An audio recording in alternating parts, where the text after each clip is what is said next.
All good, man. How are you doing? Great to do the preview again with you, man. I'm good, man. Yeah, for sure. I always looking forward to And Tuesdays, Marcel, with also you talk. thank you so much for allowing me to do this later with you, man. No problem at all, man. No big deal. All right, so Tristan, we got Tristan in the chat. That's awesome. Hopefully, get some people in the chat today. If not, no worries. But we'll go through the card, and then we'll talk about Bellator a little bit at the end, Marcel, and we'll talk about Contender Series, which takes place tonight. So we'll get a few minutes to talk about that. But bulk of today's show will be spent on UFC Vegas 41. All right, let's just get into it because there are quite a few fights. Yeah. So Jonathan Martinez versus Aaron Phillips is not on the card, but Jonathan Martinez might still be on the card. From what we're hearing, there's a chance he could stay on the card against someone else. So that's not official yet. We can't talk about a fight for him yet because he doesn't have one. But hopefully, Marcel, that they can find someone on short notice, and you do have that 14th fight. But we'll have to skip that for now. We'll talk about the other 13 fights. So one fight. Might as well just talk about that one right off the bat because there's no betting odds for it. I don't believe. Let me double check there. I don't think there is though. So yeah, okay. So basically what happened was Alan Patrick was supposed to fight Mason Jones in a really stupid rematch, to be honest with you, Marcel. I didn't even see the point of the rematch, I'll be honest with you. Because Mason was dominating that first fight. We all know who was gonna win. I mean, if Mason requests this rematch, then it's the only reason to make it. If not, it's just stupid. It seemed like a waste of time. It's not happening now. But anyways, Mason Jones, he has a replacement opponent. So talk about this guy, Marcel, David Anawa. Give me your thoughts on this guy because I think you're the one who broke the news, right? So give me your thoughts on this. Yes, I did. So yeah, David Onama, he's like fighting out of Missouri, right? He's from the Glory MMA and Fitness team. James Cross is his head coach. He's a knockout guy, man. He's finishing almost everybody he's facing, and he's 8-0. Recently picked up a win at Fighting Alliance Championship, I think, FAC, and that was a title win. He stopped the guy in the first round as well. So actually, normally I think he fights a featherweight. I'm not sure about that. I see that you guys have that Tapology, but honestly, like it seems like he's been fighting at lightweight lately, right? And his last fight was so. I'm not really sure because I saw people saying this is a featherweight. I'm not really sure if it is. I think it's a lightweit too. So I just wanted to mention that because lightweight and also featherweight last weigh-in, I think. So I'm not sure, So. I mean, the dude is he's a finisher. He's the first fighter out of Uganda, right? In the UFC. There wasn't the Ugandan fighter yet in the UFC. So he's born there, training out of Glory MMA and Fitness, like I said before. And it's good to see if he can do it in the UFC, man. I hear many people were pretty high on him, so we'll see. Well, what do you think? I mean, we don't have odds though. I'm assuming Mason still be favored. I don't think he'll be minus 650, but I'm assuming he'll be like 3-1 or something, 4-1. I don't know. He'll be favored though, I believe. You think Jones will still be favored? Yeah. I mean, Mason Jones hasn't won in his last 2 UFC fights, but he looked dominant in the Alan Patrick fight. He was going to win, and he looked also pretty good against Mike Davis, which was a fight of the night. So he should be favored in this fight for sure. I agree. I mean, so I did the tape study on this guy. I did watch his fights. They're on Fight Pass. There's like 3 or 4 of his fights from the FAC promotion, Fighting Alliance Championship. Yeah. So you guys can watch those on YouTube. The guy's definitely got, decent striking and, he's got some power, Marcel, as we've seen. But I really, really question the level of opposition. You guys can watch the fights yourselves, but seriously, you look at some of the guys he fought, it's just like you wonder like how good these guys actually are. So, yeah, I know he's got this unbeaten record, 8-0, Marcel, a lot of finishes. I'm not sure if he's really at UFC level yet, but he is getting the shot. So, undefeated fighter, James Krause guy. What are you going to say? It's a tough task, man. It's against a guy, Mason Jones, where people are very high on, former double cage world champion. So, man, also kudos to the dude for stepping up here on short notice, Yeah, I gotta lean towards Mason Jones, just like you would. Yeah, I think a lot of us were. Because, again, Mason, like you said, Marcel, he was a 170 and 155-pound champion.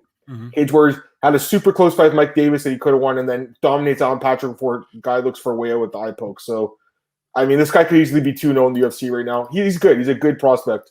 Bordering it, hey, man, what's up? He said, where's Mike Davis? I don't know because that guy was good, man. He did that one fight with that guy.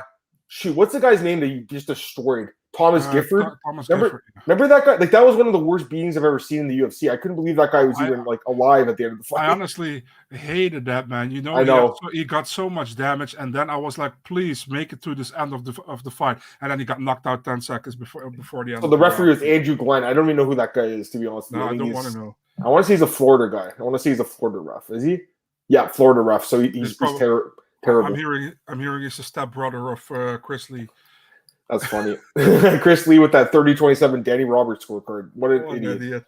Yeah, all right. So we both think Jones would be favored again. We don't have odds, so just throw that out there. Like, let's go to the fights now where we do have odds. Let's start with the again using UFCstats.com, guys. That's the order we always use here. That's the official bout order.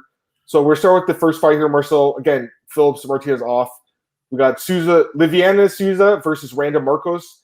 And right now, Lavinia is a small favorite, Marcel, minus 120 I'm seeing out there, and plus 100 for Randa Marcos. So very close fight according to the odds. What do you think, Marcel? Who do you think's going to win this one?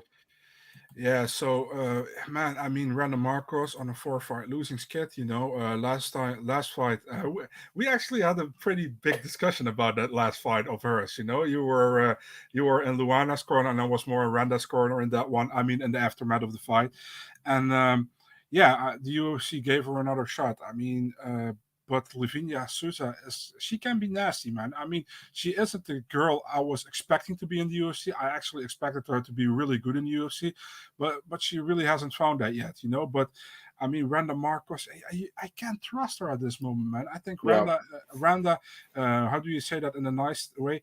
Don't think she really has evolved, since she was in the Ultimate Fighter. And for Lavinia, same thing, but she still has that nastiness in her, and she can still get something done, and definitely on the ground. Miranda's good on the ground as well, still, But I'm taking Lavinia Souza here, and I see a finish. I would say a TKO finish in the second round. So wow, there you go. I mean, I don't know if Randa's been finished by strikes. I don't think she's been finished by strikes. She's been submitted. Pardon? Ground and pound.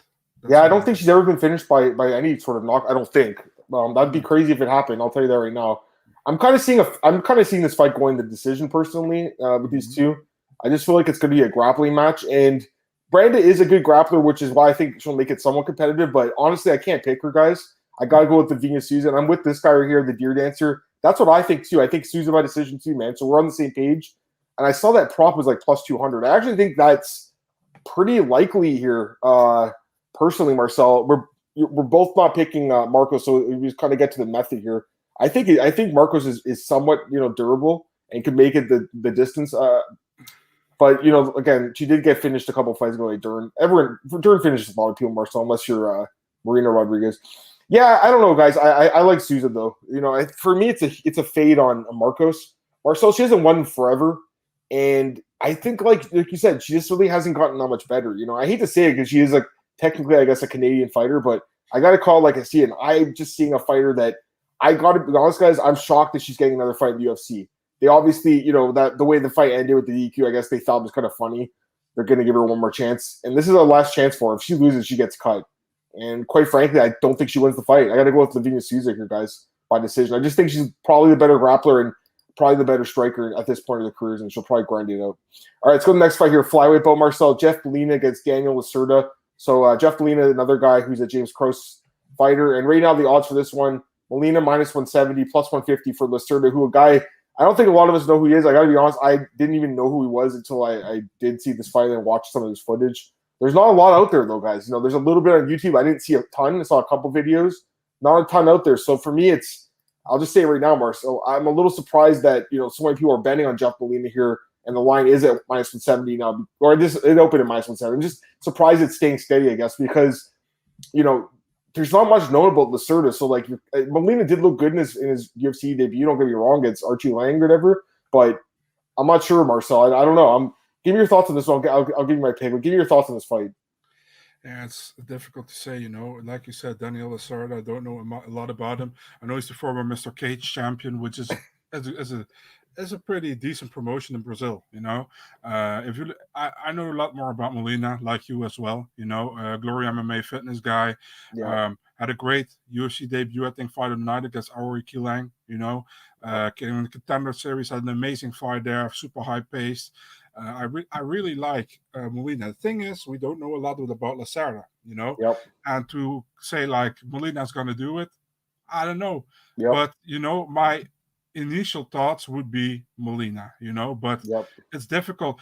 like you said, it's difficult when you don't really know the other fighter. You can't really compare one-on-one with each other. So you can't really come to a logical explanation to why you're going to pick somebody. But yeah, I honestly think this will be a great fight, man. Because I mean, flyweight, super high paced. Molina always brings it. Um, yeah, man. I mean, this will be either a very hard fought decision, or we either see a finish, maybe, man. Yeah. And also Lazzara, he has one loss on his record, was a shoulder injury. So I'm taking Molina here, but I'm not sure. Gonna be honest, I'm not sure. Yeah, it's an interesting fight. Deer Dancer thinks it's not going to go distance. That's plus money. I just looked. So I think there's definitely a chance there's a finish too. But I think it could go distance as well. I'm not sold either way. I think this is a pass, guys. I don't think I'd bet on this fight, because I do think Jeff Molina is a good prospect.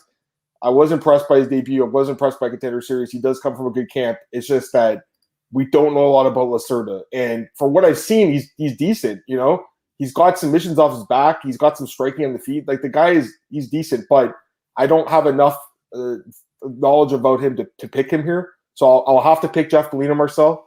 But I do think this is an interesting fight because, again, we don't know a lot about Lacerda. I honestly feel like this guy should have been on Contender Series. I'm surprised he got a fight in the UFC without having to go Contender Series, Marcel. Because he seems like a Contender Series type of guy. All right, let's go to the next fight here. This one's interesting. I'm looking forward to talking about this one with you. Jai Herbert against Kama Worthy. It's like the matchmakers were like, okay, who's the chainiest guy in the division? So you got two guys who get knocked out quite often going up against each other. Interesting fight. Jai Herbert is the favorite here, minus 175, plus 155 on Kama Worthy. What do you think? Yeah, Jai Herbert, man, came with a lot of hype in the UFC, lost his debut against Ronaldo, favorite fight of Dan Hardy there. I mean, Ronaldo, he did well in the second round, but in the third round, Ronaldo knocked him out of nowhere. So, yep. Second fight, Moicano, just stylistically a bad matchup for him. Moicano way better on the ground as well. So a win for Moicano. If you look at Kama Worthy, came in the UFC short notice against Devontae Smith, knocked him out. I think was one of the biggest upsets of in that year back then. Then he lost 2 rounds to Pena, submitted Pena in the third round. So came back 2-0 and then got knocked out against Otman Azaitar and against Jamie Malarkey. So the thing here is, man, if I look at the complete package, I still think Herbert did pretty better in his UFC fight so far, And although Kama Worthy has 2 wins with 2 finishes, I feel like Herbert has a lot more potential than he has shown yet, And I saw him fight live for Cage Warriors, and he's a good fighter, man. He just didn't perform at his best yet. He did very well in the second round against Ronaldo, but you can't win a fight if you get knocked out in that same fight. So, or your name is Michael Bisping and you're fighting Anderson Silva, but that's a whole other discussion. I'm taking Herbert here, man. I think Herbert also wins via stoppage. I'm going with the TKO in the first or second round for Jai Herbert. All right, so here's my thoughts. I'll get the comments too. You got Alex. Hey, what's up, Alex? How's everything? Great Alex. Yeah, he's a good dude. Jai Herbert, Deer Dancer likes him because he thinks Worthy's wins are great. Bordergen saying fight ends by TKO prop. I think there's a good chance someone gets knocked out for sure. Yeah, Worthy's chin, and I talked about this when he fought Jamie Malarkey. His chin is really, really weak. And that's the frustrating thing with this guy because I think he's a good fighter, but his chin is so weak that the durability doesn't let him last long in his fights. Hey, Chris, what's up, man? Jamie. Pardon? We were on Jamie back then. We were and Malarkey, when they fought. So I'll talk about the fight in a second. Let's get this comment from Chris London. First time he's been here a while. He says he likes Troy Herbert and Costa. So, well, I think I'm on the island here then, guys, because I got to be honest with you. I'm on the other side on this one, guys. I'm going with Kama Worthy. Now, I get it. His chin is terrible. Like, it's really bad. And that's the problem with betting on this guy. It's sketchy because of the chin, but he's the underdog here. He's not a favorite. I don't have to lay juice. And he's a good fighter, man, like offensively. He's got a lot of knockout power. He actually has wins in the UFC over Devontae Smith, which is a solid win. I was a huge underdog. And Luis Pena came back and won by third-round submission in that fight. He did get KO'd twice, though. I mean, that's the problem, right? His chin is really bad. But here's the thing. Like, I just think the odds are not fair. I don't think the odds are fair in this fight because Harper's lost 2 of his fights in the UFC. So why is he such a big favorite here, almost 2-1? I don't agree with that, guys. I got to be honest with you. Like, this guy has durability issues, too. The fight with Trinaldo, I was watching it again yesterday. Dan Hardy's freaking out. That punch didn't even look like it was a massive punch. It knocks him out, and then McCann washes the guy. And honestly, like, I watched some of his fights at Cage Warriors. He's fighting guys that just aren't good either. Like, Kane Carrizosa is a guy that couldn't make it in the UFC. Listen, I'm not saying Conor McGregor is a great fighter. The chin sketches me out because he's been knocked out, I think, 8 times, which is crazy. But I actually think he might be the better fighter here. So I'm going with Conor Worthy as underdog. I'll take plus 160 or plus 150 it is now. Tristan says Worthy has power advantage. I think he does. I really do. I think he's got a little bit more power, more proven in the UFC, in my opinion, more experience as an MMA fighter. I think there's a lot of advantages here for him, personally, you know.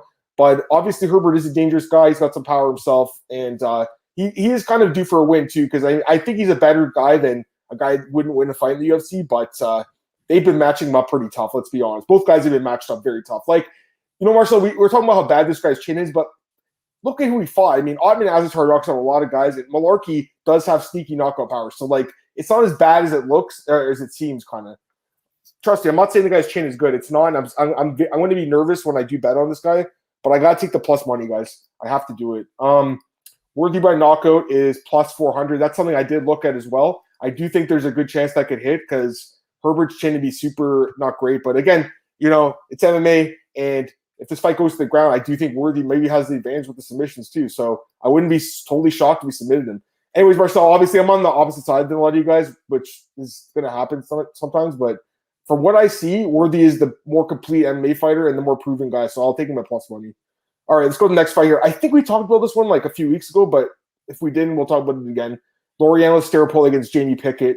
Right now, the Staropoli minus 240, Jamie Pickett plus 200. What do you think, Marcel? Because this fight was supposed to happen, and one of the team members got COVID of Pickett, so fight got canceled. I believe that's what happened, and then now we're getting the fight. So give me your thoughts. I mean, we talked about this one. It's not really a fight I'm looking forward to. It's a really close fight. I'm picking Staropoli last time out, decision, and I'm going to do it again. And if you want to know my reasons, go back, watch the earlier podcast, because it's really a fight I really don't care about, to be really honest. I think Staropoli wins, but I mean, I think this can be a very boring fight, to be really honest. Yeah, I'm just wondering if Craig was asking, just wondering how long the show starts. Sorry, Craig, I'm not exactly sure you're asking, but I'll be here with Marcel till 8. Contender Series starts at 8. Then we'll watch the fights, obviously. I got to go see my daughter, too. Owen says, thoughts on the Irwin Rivera situation. Anything else happened with that? I didn't know there was an update to it. Was there an update? Carlos Legaspi posted about it. What happened? I didn't read it yet, man. Okay. I have to read it. I didn't read it. Let me know, Owen, tell us what happened, too. Born says odds are too wide. Okay, yeah. So let me give you my thoughts on this fight. Sorry. By the way, I actually agree with Born Again. I think the odds are too wide. And we've had more time to think about this fight, right? Mm-hmm. It's like I don't want to just completely gloss over this fight because maybe there's a chance to bet in the plus 200 underdog here, guys. Because Staropoli really shouldn't be a minus 240 favorite. Like he's lost 3 straight fights. You know, he's not a great fighter, but it's like Jamie Pickett's just he has not looked good at all. Like. You know, that loss of Wright was just very quick. And then the fight with Machukwu just didn't look very good. But, you know, this is a different fight. And I feel like, you know, if Pickett wrestles Marcel, he can win this fight. Because I think Staropoli can be taken down. His takedown defense doesn't look great to me. And obviously he's a guy that was at 170 moving up. So it's kind of a tricky fight. You know, Pickett's got a big reach advantage, like 9 inches. Like he's a big dude for this division. It's a tricky fight, guys. Like I still feel like I got to go with Staropoli by decision. I just kind of feel like he outpoints him. But you know, Pickett's job's on the line, and in a small cage, you know, maybe he catches him too. So I wouldn't recommend betting on Staropoli at minus 240. I think it's dog or pass. I just don't know if I could pick the dog because I have not been impressed with Pickett. Let me get what Owen said. He said, Irwin Rivera's unintentional conditional release, diagnosed with bipolar disorder. Love to see his sister's train fight if he follows court recommendations. So Irwin has got some serious issues, obviously, but that's good news. I'm glad to hear that. I hope he doesn't hurt his sister again. You know, Marcel, that story was really crazy when you heard about it, but the guy's got some demons. So very, very upsetting story. I think was he released from the UFC or did they release him or no? I think they did, right? I think they released him. So it's unfortunate because it doesn't look like a Luis Pena situation where he's just kind of a scumbag. Like this guy legitimately has some issues. Luis Pena, do we even talk about that, Marcel? With the whole police report grounded pounding his girlfriend? No, we didn't talk about that. We just talked about it when it was just out that he did something, you know, but not... When the police report came out, I mean, Dana White and the UFC couldn't wait to cut him quick enough. All right, let's go to the next fight here. Tabitha Richie against Maria Oliveira, women's strawweight fight. Tabitha Richie minus 230 plus 190 for Maria Oliveira. So again, Maria's a fighter that I didn't know a lot about, I'll be honest, but I did watch her fights, a couple of them. She fought Marina Rodriguez, and she fought also in Ryzen as well. So you can see those on, well, definitely the Ryzen ones on YouTube, I think. And then Tabitha Richie's got some fights on Fight Pass. We saw her fight for Row. So give me your thoughts, because we do at least have some footage of these girls, in Zuffa. So give me your thoughts. Yeah, man, Tabitha Richie. I have to say, I really liked the way in there, but that's something else. Sorry, man. Sometimes I have to say it, Adam. Come on, man. I remember you messaging. You're like, I really like Tabitha. I was like, yeah. I remember you messaged me and told me. Yeah, true. We saw in the UFC debut against Manon Fiorot, but that was at the 125, right? And that wasn't a good fight for her. I think not for many girls. Manon Fiorot was a good fight, and she lost that fight. Maria Oliveira, she actually fought Marina Rodriguez in the Dana White Contender Series, Brazil. And what I've heard, she was afraid of Marina Rodriguez, and she fought afraid against her. If you look at that fight, if you look at the back, and now they are teammates. I think they are training with each other. Tabitha Richie, we got to be honest, man. She was like a +3 or -3,000 favorite in all of her LFA fights because she pretty much fought girls like 1-5, 0-0, So I don't know, And if you look at Maria Oliveira, she also hasn't fought the greatest opponents. She has a win over a split decision over Velasco Machado, who's fighting tonight against Piera Rodriguez. Plus, she's much taller than Tabata Richie. Tabata is like 5'1". I think Maria is like 5'6". So there's a big difference there. Maria probably has a better ground game than Tabata has probably a better ground game than Maria, I think. But man, this is a tough fight, honestly, man. I think many people will pick Tabata Richie, but I'm not really sure, to be really honest, man. I think I'm going with a little bit of an upset. I'm going with Maria Oliveira for a decision here. There you go. Well, I kind of lean the other way, I'll be honest. I like Richie in this fight. I think she can get her down to the ground, man. I really do. Maria Oliveira, the fight with Ryzen, you guys can see yourself against Kana asked her. It was a few years ago now, so she obviously could get better since then, but taken down and grinded out. And then the fight Contender Series, not impressed. Marcel, she was getting eaten up with strikes, and then she called a timeout, basically. She quit. You seen the fight? She's like this. I'm done. Yeah, I also have a story. I don't like to see that, man. I don't want to. I can't share it, man. So. Bro, there's no way I'd put money on a fighter who's looking for a timeout. I mean, Michael Chandler did once against Will Brooks, but anyways, the point is, I saw some quitting her. I don't know a lot about her before. I've seen. I wasn't impressed. Does have a little bit of power, as we saw in the last knockout, but I don't know, Marcel. I think she gets taken down. She's a little bigger, like you said, but I still think Tabitha, will get her down, grind her out. I'm not sure if she finishes or not, but definitely a good chance she does because she is very, very good in the ground. But I like Richie in this fight, man. I think she wrestles. What? I'm seriously hearing that she's handling almost everyone in that gym where she's training with. Who is? She's Maria Oliveira. She's training with Verna Jandiroba, with Marina Rodriguez. Yeah, she's doing amazing. That's what I hear. That's interesting. I mean, that's interesting. But again, I want to see it myself. I got to see it myself. And there's always hype from gyms and stuff. All the, But Marcel, you know what? I will say this. Maybe she's a little better than what I saw, but I wasn't impressed when I saw, man. Listen, man. I think it's a super difficult fight to pick this one. That's fair. That's fair. That's fair. Again, we're not going to agree on everything. We shouldn't. Why would you guys listen to the show if we just picked on the favorites? It's not fun, anyways. That's not fun. It's not fun. Now, you might agree on this one. I'm not sure what you're thinking, but we got Jonghyun Park. This is the last prelim. Jonghyun Park against Gregory Rodriguez. And the odds on this one are pick a -110 each. So pick a fight. What do you think? Yeah, man, this is actually a fun fight, and I like it that this is a feature prelim. I think it's they both deserve it. I think Park deserves it, especially. I think he deserves to be on the main card. But if they give that extra highlight to the prelims, this should be the feature prelim. So it's cool, Jonghyun Park, the Iron Turtle. Yeah, he has looked really good in the UFC, in my opinion, man. He's 3-0 in his last 3 fights. He only lost his UFC debut against Anthony Hernandez. he's good. But if you look at Gregory Rodriguez, man, I mean, we both picked him to win against Yep. Dusko Todorovic last time out, and he did it, man. Yep. He also embraced Barack Obama kind of nickname by people. First, he didn't like it. Now he's like, okay, cool. Do you guys think I look like Obama? Yeah. Okay, cool. I'm going with that. So that's really cool. I like that. We all know he lost his contender series bout against Jordan Williams. He got knocked out in that one. Then came back, 2 wins in LFA, got signed by the UFC, one against Dusko Todorovic. Plus, he's training at Sanford MMA, which is your gym, Adam. You know, not officially. Well, they haven't been on a roll lately, but I still love the gym. But they've been losing a lot of fights lately. I'll say that. And I mean, I really like Rodriguez, man. I think Park can be really dominant. You know, he has a good, solid ground game, takedown, and all of that. I still think Rodriguez, man. I think Rodriguez can do it. So I'm taking Gregory Rodriguez here. Yeah, this fight's really close. I think. I mean, it's minus 110. I think those odds are right. I'll be honest, Marcel. When I first saw the fight, I was like, okay, I like Park here.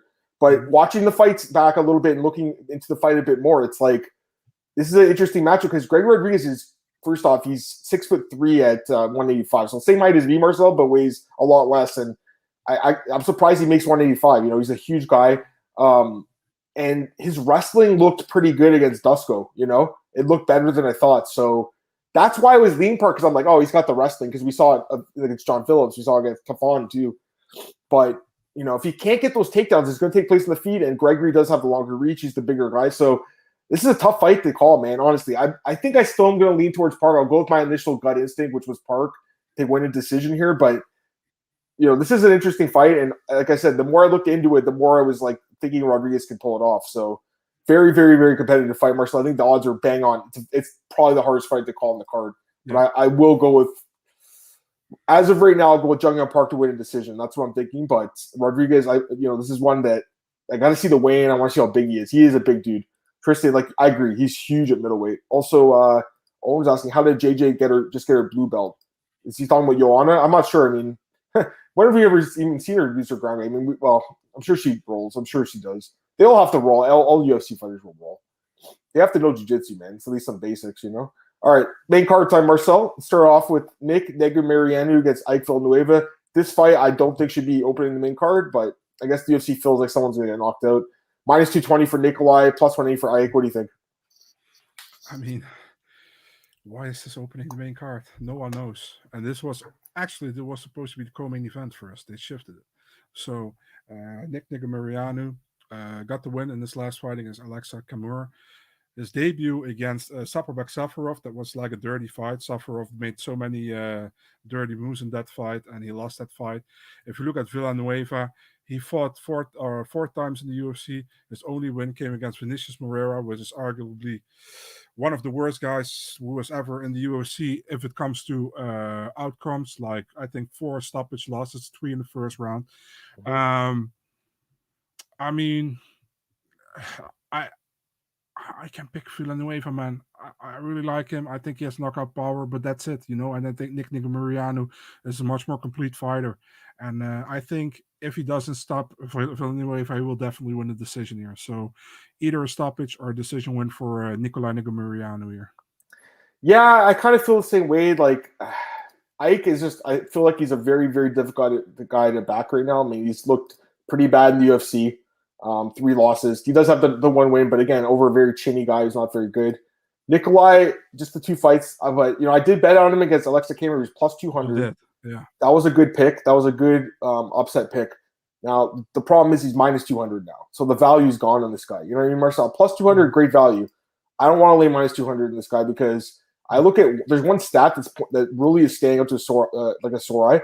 The strikes absorbed and also the defense. His defense is 26%, guys, and 5.73 strikes absorbed per minute. Ike's at 7.88, so Ike eats even more strikes. Both guys are not, honestly, they're both not really UFC caliber, I don't think, Marcel. Like, it's kind of like the bottom guy in the division. Mm-hmm. But yeah, I look at Nick, and there's one advantage he does have here. He is a lot younger, Marcel, 10 years younger. In a close fight, I would lean towards the young guy. I also have the reach advantage as well. I just haven't been impressed with Ike, Marcel. And honestly, like, I've been sucked in on the plus money on him before because he does that knockout power, but he just got finished himself. So I'm done with betting on this guy. I don't think I could bet on Nikolai just because the odds are too high, I think, but I would lean towards him a little bit. And Marcel, I guess a knockout's pretty likely, but I wouldn't be surprised if a decision happened either. But either way, I got to go with Nikolai, the younger guy here. All right, next fight here, we got two of the older guys in the welterweight division. Francisco Trinaldo against Dwight Grant. Minus 130, Trinaldo, plus 110, Dwight Grant. So close fight, Marcel. What do you think about this one? This is actually a difficult fight, man, in my opinion. This is like almost as difficult as the feature prelim we were talking about earlier. Because I think Dwight Grant, got to be really honest, man. He hasn't looked great in his last couple of fights, in my opinion. He was, how do you say that? He rocked Daniel Rodriguez. He knocked him either down, I think. And Chris Toyoni didn't want to see it, and it went on, and then he got knocked out. So after that, the Sekuli fight, I wasn't really impressed by that one. If you look at Trinaldo, 3-fight win streak, at lightweight, went to welterweight, lost to Salikov. In a fight, if I can remember correctly, I thought that Trinaldo won that fight. I'm not really sure. Wait, against Salikov? No. I bet on Trinaldo because he was plus 200. He didn't win that fight. He lost 30-27. Yeah. Okay, then I'm completely. How do you say that? The fight with Hernandez was a fight that a lot of people thought that he should have won. That's the one. Sorry, man. Yeah, it's okay. No worries. Definitely won that one. Sorry, guys. Sometimes I have to. So, yeah. I don't. I really have a hard time to pick this fight, man, because I think Trinaldo is more well-rounded, in my opinion. But Grant can't stop him, And Trinaldo is getting older, But still, he's going strong. But taking Grant in this one, man, decision. But I'm not sure. You know what? I feel like pretty similar about this fight with you, man. For the most part, I mean, Trinaldo and Grant are both two older guys. Trinaldo's 43 and Grant's 37, so they're both older guys, but they're both still capable. I think Trinaldo. I agree with what you said. I think he is the more well-rounded guy. But here's the thing: like, he's not at lightweight anymore. He's at welterweight. He is undersized for this division. Dwight Grant is a pretty strong defensive wrestler. He has good striking. He has knockout power. I don't even know if he won his fight against Sekulic. It's disappointing, and that's the thing. I think if Trinaldo shoots for takedowns, he can win this fight, but he doesn't really shoot for takedowns when you think about it. Like, he's pretty content to stand and trade for a lot of his fights, and I feel like it stays standing. Dwight Grant, I think, is the faster guy with a little bit more power right now. So I'm leaning towards Dwight Grant too, Marcel. He is the underdog here at plus 110. That's my lean. It's just tough because Trinaldo, again, if he mixes in wrestling, I think he can win. It's just he's a little undersized, and as we saw last week with the Lupi Godinez fight, I mean, you saw right there, if you're a little bit undersized, even if you have great wrestling technique, it's tough to take down a bigger fighter because these fighters are so well trained. And Trinaldo, I think, is still training in American Top Team, so great gym. Yeah, Marcel, it's a close fight, but I would lean towards Grant a little bit as the underdog. I do favor him slightly to win the fight. More proven at welterweight. All right, let's go to this fight, Marcel. Alex Caceres against Sungwoo Choi. By the way, Marcel, what do you think about this? I was thinking Trinaldo, or Grant, sorry, I don't even know if he beat Sekulic, but they cut Sekulic, and now he gets a main card spot. That's kind of weird, right? I don't understand that at all, I'll be honest with you, Marcel. The UFC does some weird things sometimes. I always love it when Dana says every fight has a certain placement on the card. That's like, yeah, for sure. Dude. Sometimes I wonder, like, I think you would be really good at doing the placement. I think I'd be good at it too. I would switch up a few of these things. But yeah, I mean, this fight's pretty good. This is definitely main card material here. Alex Caceres against Sungwoo Choi. Good fight, Marcel. Sungwoo Choi minus 280, plus 240 for Alex Caceres. What do you think of those odds? Pretty heavy odds here on Sungwoo Choi, but he's looked phenomenal. So what do you think? Yeah, it's a fun fight, man. I think Caceres was ranked like 2 months ago. I was like, wow, they put him in the rankings.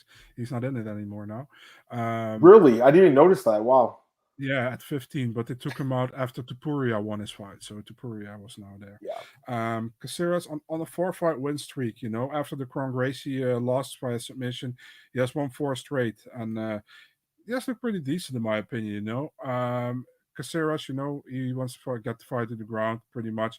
He's always like the flashy, like that Bruce Leroy kind of thing, but he pretty much wants to fight to the ground.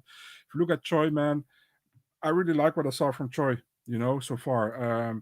He kind of struggled in the first 2 UFC fights, but he fought against Movsar Evloev and gave Gavin Tucker. I mean, that's not an easy coming in the UFC. Then he pretty much dominated Suma Mokhtarian. Won against Yusuf Salal, a fight I think you picked him to win. And then he fought Julian Erosa and he knocked him out. So this either, I think Choi wins via stoppage win, or Caceres will probably try to take him to the ground, control him there, and maybe get a submission. I don't think he gets a submission, but wins a decision. So I'm going with Choi here. I'm going with Choi via stoppage. I agree with what you're saying, but I don't think Caceres can take him down. I don't think so. Caceres is a guy that I think could sub him off his back maybe, but I think Choi's the much stronger wrestler, and that is one of the reasons I have to favor him here. He's also got the more power Marcel as we saw against the Roasted, but it's tough, guys, because I'll be honest with you, I feel like I pick against Alex Caceres almost every fight. I just never thought he was that good. Even the whole time he's in the UFC, I've been picking against him Marcel for a lot of his fights. Maybe not some of the earlier fights where he's fighting kind of lower level guys, but lately, I didn't think he'd beat Chase Hooper, and he looked good. And even a guy like Kevin Kroom, I thought had a chance to beat him. So I guess I don't have a great read on Alex Caceres, and that's why I'm kind of think I'm going to pass on this one because my initial thoughts were Choi Marcel, but I feel like the odds are pretty heavy for a guy in Caceres. He has 20. I just counted it up. I think he's got 24 fights. This is his 25th fight in the UFC, guys. 25 fights. He has a lot of experience, and he's actually the same age as me. He's 33, 4-fight win streak. I feel like Marcel, this could be an upset. I'll be honest with you, because I think if it takes place in the field, which what I kind of see is happening, he could be a little busier and win a decision. But it's just in that small cage, I think Choi will be able to catch him, and I think Choi can pin him against the fence, hurt him a little bit, and again, I think Choi can get some takedowns too. So I got to go with Choi. I've been pretty impressed with him lately, Marcel, but I think the odds are too high. I really do. Minus 300 seems a little high for me. For a guy like Caceres, again, who historically doesn't get a lot of respect, and I think we got to start giving him a little bit more than this because he has won 4 straight fights, and against Kevin Kroom, stuffed all the takedowns. Choi's going to have a hard time taking him down too. So it's again, Marcel, this is another one more I looked into. It was a little trickier than I thought at first. We'll roll with this fight. We got a couple of fights left here, guys. Jessica Rose Clark against Jocelyn Edwards, women's bantamweight. Jessica Clark minus 140 plus 120. Jocelyn Edwards. What do you think? Yeah, man. Who doesn't love Jessie Jess, right? I mean, I think I really like her. Another one that Marcel DM be saying he really likes. And I agree with Born Again. I haven't been. Yeah. That's what I'm saying. I'm not impressed, but he has been winning those. So go ahead, Marcel. What are you gonna say? I mean, she did very well in the last fight against Sarah Alpar. But before that, she lost 2 against Jessica Ai and Penny Kianzad. But it's been in 2018, 2019. She only fights one times a year, right?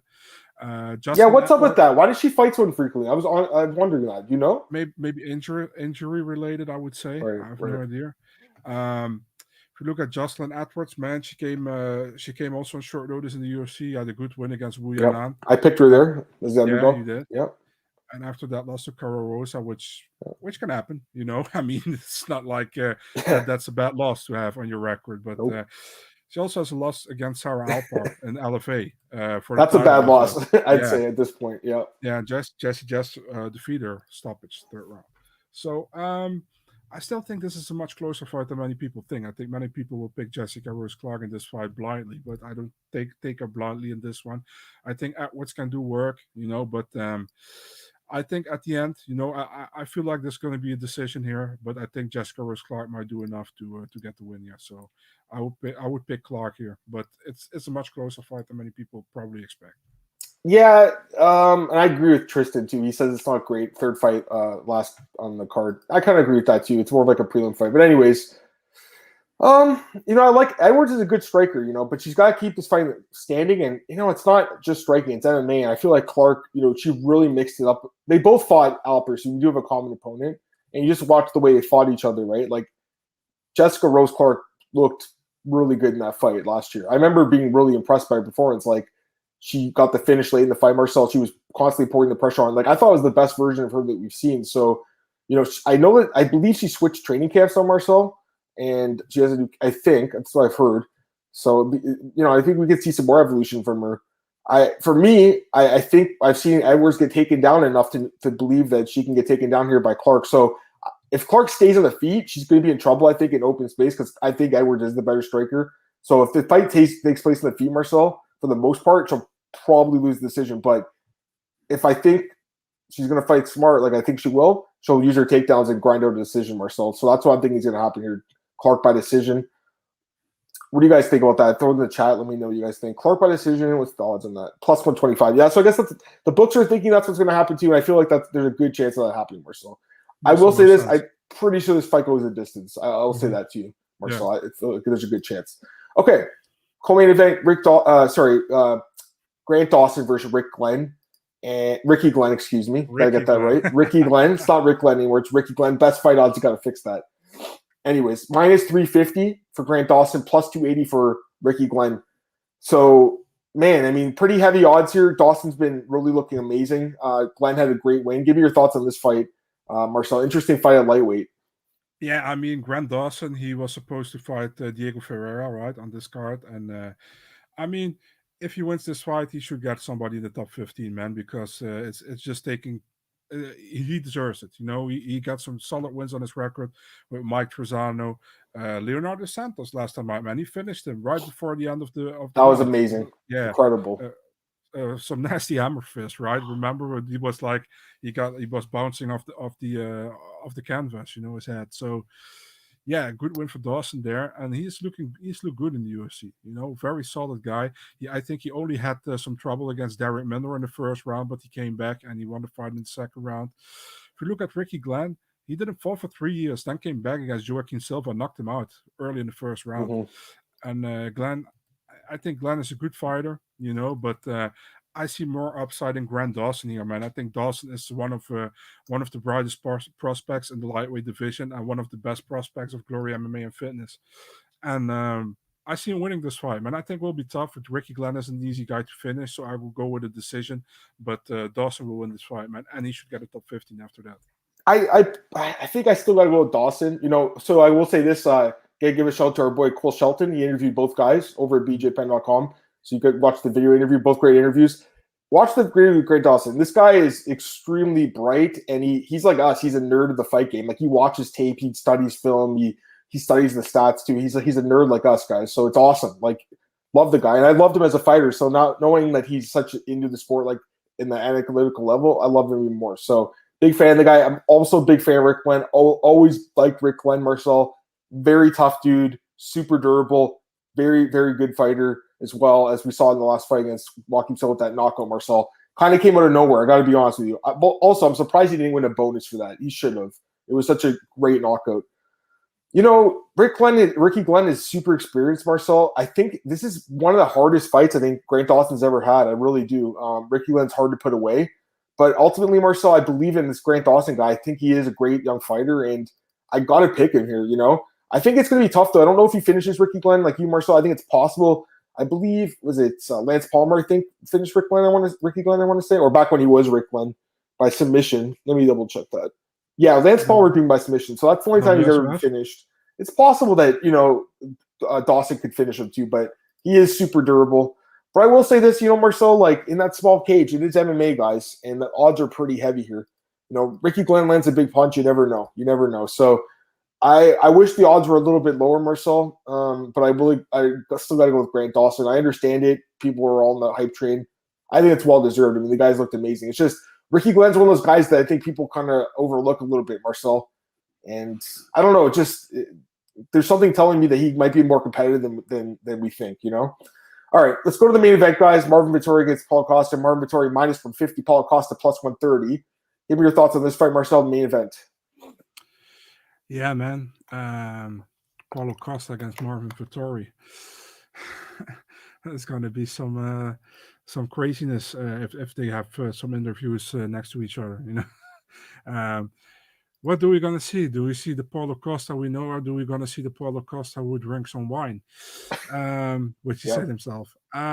The thing is here, you know, Costa has a good chance to knock him out, Vettori, but I think Vettori is a smart fighter, and I think he tries to get the fight to the ground ASAP, you know, and he should be better on the ground than Costa is. So, honestly, I expect Costa to be dangerous in the first 2 rounds when it's standing, and I think Vettori will take him down, and I got Vettori via submission win in the second or the third round. Oh, wow, you go for calling for the finish.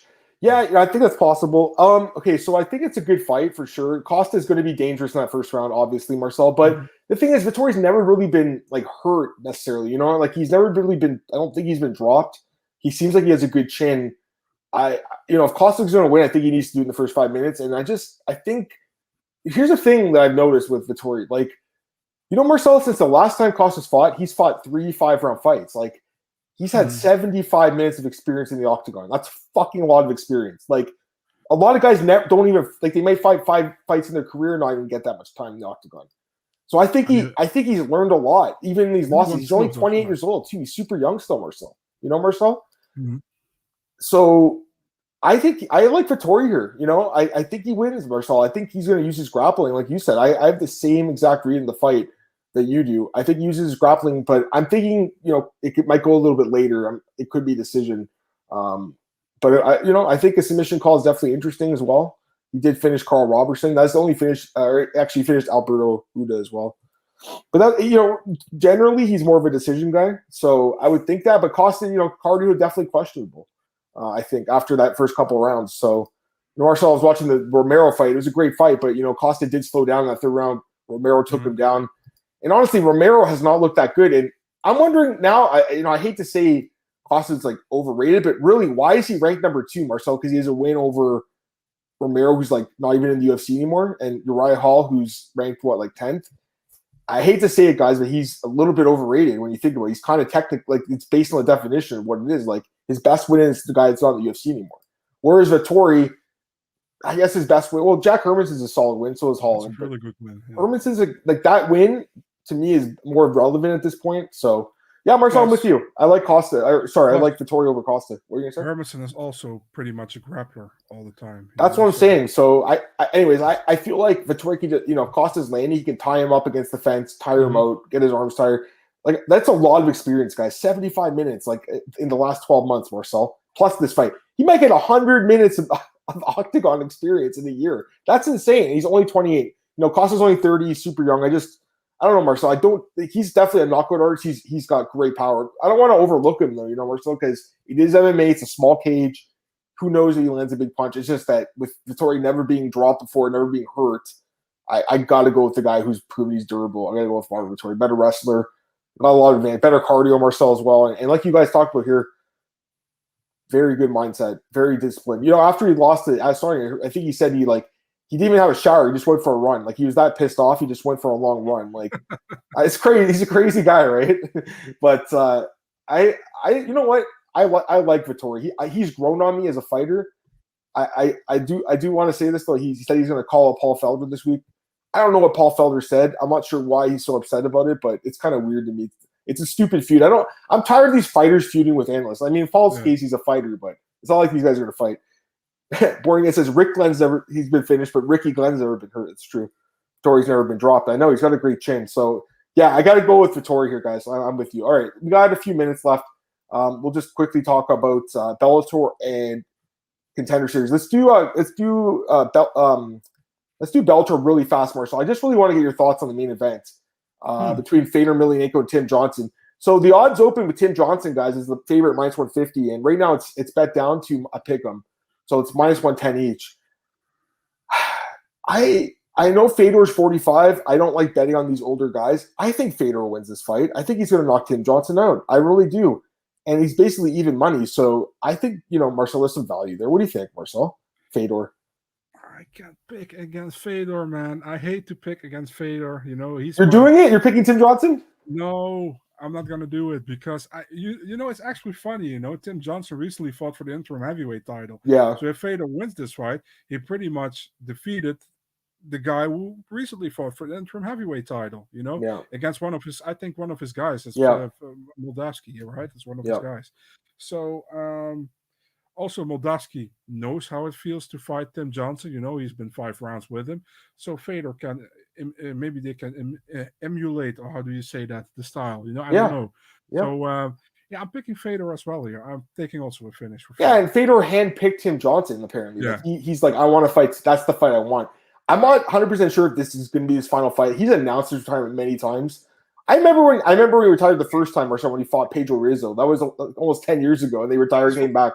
So these fighters always say we retire. They always do. 1 year later, they come back. So I'm not going to say it's then. Anyways, I think he can win. I mean, Tim Johnson is definitely a solid fighter. He's been really good in Bellator, but I don't know, Marcel. I think Fedor knocks him out. You know, I think Fedor saw something with him. He had a good close-up look at him when they had the interim title fight. So yeah. Is there any other fight in that card that interests you? Like, I did the opening odds today, guys. I'm typing them up, and almost all the odds are like minus 500 favorites. Like, everything is a minus 500 favorite. Like, that's the thing. Bellator, I just don't find it's interesting anymore. Like, it's all big favorites, Marcel, guys without Wikipedia pages. There's random guys that are huge favorites. Like, there's some good fights. Don't get me wrong. There's some good fights like Usman Nurmagomedov fighting, but again, he's minus 2,500. What is the point of that fight? What is the point of that fight? I don't know, but I can give you a good fight if you want. What's a good one? Anatoly Tokov against Sharaf Davlatmuradov. So that's the other main card fight, and then we have Vitaly Minakov against Said Sambar. That's a mismatch. I think Vitaly Minakov knocks him out. By the way, but yeah, Tokov and Davlatmuradov. Who do you like in that one?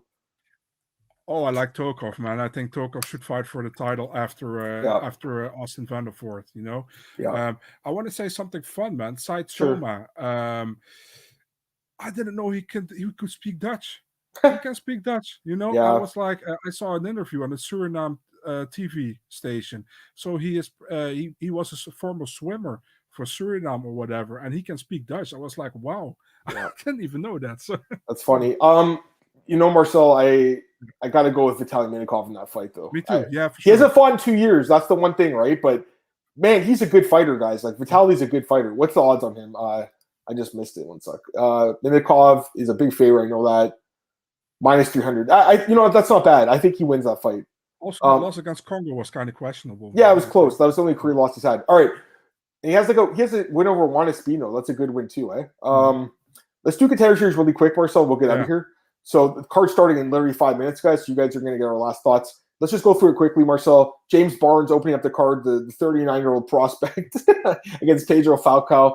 Pedro Falcao opened at like minus 195. Now he's minus 700. I think he wins for sure. He's way younger. Yeah. James Barnes is too old. You like Falcao? I'll let you there, yeah. What do you think? You think he finishes him? I think so. I think he finishes him. I think he has to, man. I don't think he gets a contract if he doesn't finish him, to be really honest. Yeah, man. I think he finishes him. Armin Petrosian against Kaloyan Kolev. What do you think about this one? This 205-pound fight. The odds for what's like the odds? Minus 160 for Petrosian, plus 140 for Kolev. What do you think? Yeah, Kolev was actually supposed to fight last week or the week before against Anton Tulkarls, and Armin Petrosian was supposed to fight against Junior Tafa. So, I mean, this is a fight that's been got together. Difficult, man. I mean, I've been really impressed by Petrosian, to be really honest. I think his brother is much more impressive. I think Giorgio is his brother, although he got knocked out most recently on Friday. And wait, that's his brother, eh? I was going to ask you, because the last name's the same. They're brothers? Yeah, I think that is his brother. Also, Armin Petrosian, I think he fought at bantamweight before, man, in how do you say that, in kickboxing. So, right. Kolev, I don't really know too much about him. Yeah, it's his brother. Yeah, for sure. Yeah. I don't know really too much about him, but I don't know. I don't have a good read on this fight at all, to be really honest. Yeah, and Kovalev opened as a huge favorite, minus 250. Now he's the underdog. I was kind of thinking he could win, but I don't know. I mean, I wouldn't bet on this fight. Now, the next one, I wouldn't bet on this one either. I'll be honest with you guys. Minus 1,000 for Kyle Barallo against Jesse Murray. Kyle Barallo getting a second fight here. He opened at minus 200. Now he's minus 1,000. That line got steamed. Listen, like, I'm going to pick this guy, but he's a middleweight. He's fighting a light heavyweight. Mm-hmm. So he's moving up in weight, Marcel, which is one thing throwing me off. I don't think he should be minus 1,000. That seems really high, doesn't it? Yeah, I agree, man. Definitely. I mean, not a little bit too high, but very high. Very high. I gotta be honest, I don't know much about Jesse Murray, but I just know Kyle Barallo is like a decent fighter, but I don't think he should be minus 1,000 against this guy. That seems a little crazy to me.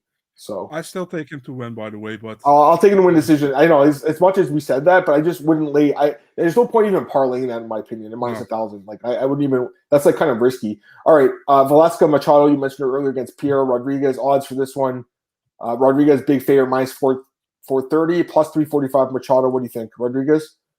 Yeah, man, I think Rodriguez wins this fight. I think Rodriguez, LFA champion, right? She won her last fight against Gutzik. Yep. In the fifth round. She also got the win over Kyla Racho, which doesn't really do really well in professional, but she was a pretty good prospect, I think, in American top team at once, So yeah, I'm taking Pierre Rodriguez here. And I get it. Like, people are probably just parlaying her, and then Barallo and Falcao. They're parlaying those three, and I get it because you get like, close to even money for that. I understand it. It's just, guys, like, it is Contender Series. That's all I'll say.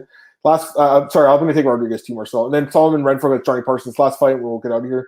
Solomon Renfro favorite, minus 370. Johnny Parsons plus 310. It opened as a pick'em, so huge money came in on Solomon Renfro. Here's another guy people are parlaying, Marcel. So you think he wins?